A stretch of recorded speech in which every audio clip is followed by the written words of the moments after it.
Assalamualaikum warahmatullahi wabarakatuh. Nama saya Nurul Ismi. Saya dari Prodi Pendidikan Fisika UIN Araniri. Pada kesempatan kali ini saya akan melakukan suatu percobaan yang berjudul gaya gesek. Adapun tujuan dari percobaan ini yaitu ingin melihat berapa besar gaya yang dibutuhkan oleh suatu beban melewati suatu permukaan dengan tingkat kekasarannya yang berbeda. Baiklah. Adapun alat dan bahan yang dibutuhkan dalam percobaan ini yaitu yang pertama beban. Di sini saya menggunakan beban yang bermassa 80 gram. Yang kedua itu neraca pegas atau dinamometer. Di sini fungsinya yaitu untuk melihat gaya yang dibutuhkan oleh si beban untuk bergerak. Pada neraca pegas ini dia memiliki dua fungsi. Yang pertama seperti saya katakan tadi untuk mengukur atau menghitung gayanya, yang kedua untuk menghitung massanya. Di sini ada dua skala bisa dilihat. Ini skala Newton untuk gaya dan ini skala gram untuk massa. Alat yang terakhir yaitu papan rangkaiannya. Di sini saya menggunakan 3 bidang permukaan dengan tingkat kekasaran yang berbeda. Yang pertama amplas, sangat kasar. Yang kedua kain blueduk, kasar atau sedikit kasar. Di sini kita ambil yang bagian kasarnya. Dan yang ketiga itu kertas karton, yang permukaannya cenderung licin dibandingkan kedua permukaan ini. Adapun prosedur percobaannya yaitu yang pertama kita lakukan dulu untuk yang amplasnya. Kita letakkan beban di atas permukaan amplas. Kita kaitkan dengan dinamometer.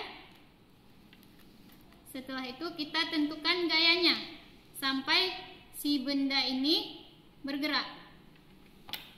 0,1, 0,2, 0,3, 0,4, 0,5, 0,6, 0,7. Bisa dilihat di 0,7 benda tepat bergerak.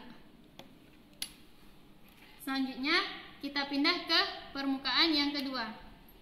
Sebelumnya untuk dinamometer ini sudah kembali ke 0. Oke, kita perhatikan untuk permukaan yang kedua.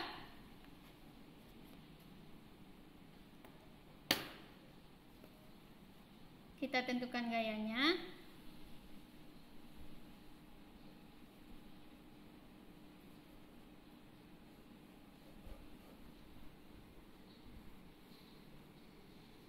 Di 0,1 ya.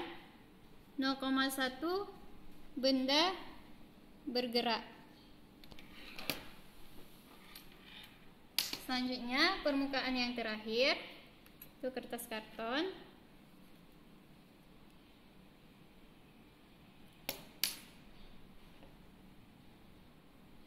Oke.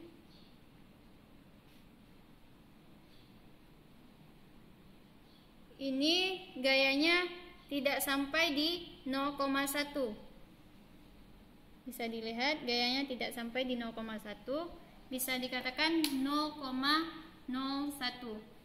Jadi dari percobaan ini dapat kita simpulkan bahwa semakin besar atau semakin tinggi tingkat kekasaran suatu bidang permukaan itu, maka semakin besar pula gaya yang dibutuhkan oleh suatu beban untuk bergerak, karena dia hambatannya besar, dia terlalu yang menghambatnya itu besar, gaya penghambatnya besar. Sedangkan untuk permukaan yang cenderung lebih licin, gaya yang dibutuhkan itu juga sedikit, karena kemampuan dalam menghambatnya itu kecil. Jadi sedikit saya jelaskan bahwa untuk gaya gesek itu dia ada dua macam. Yang pertama gaya gesek statis, di mana gaya gesek itu bekerja dalam keadaan diam. Sedangkan gaya gesek kinetis adalah gaya gesek yang bekerja pada benda dalam keadaan dia bergerak. Mungkin cukup sekian percobaan dari saya. Lebih dan kurang saya mohon maaf. Semoga bermanfaat. Saya akhiri dengan Assalamualaikum warahmatullahi wabarakatuh.